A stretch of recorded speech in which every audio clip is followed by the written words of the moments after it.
Have you ever left a conversation and thought, I should have said less?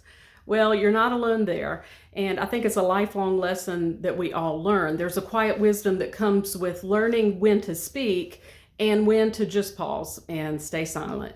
Our words can build up. They can sort of settle into places in our hearts where we didn't intend, but they sort of settle in and they wait for an opportune time to come forward. And the truth is, the more we talk about things, the more it's discussed and rehashed over and over, the easier it becomes for those things to stand up and step forward. Proverbs 10:19 says, in the multitude of words there wanteth not sin.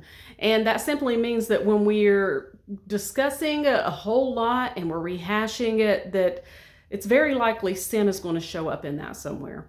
It's almost like a pack mentality. Those feelings that have been left alone now sort of have company. They feel more validated, and it's time that they have their say.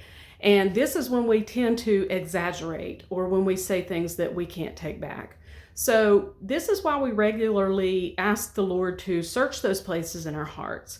We ask Him to heal those wounds, or with help to relinquish maybe that pride or insecurity that may be hidden somewhere deep within. And when we see or we sense the conversation heading into territory where we've been hurt, or maybe there's an undertone of cynicism or criticism, whatever it is that seems to draw out those things that are best left between us and God, that's when we silently pray for wisdom to stay silent, or for wisdom to move the conversation in a different direction.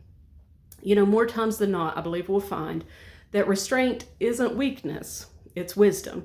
And that a path that is the path of discretion is going to most likely be one that ends with less regret. Thanks, guys.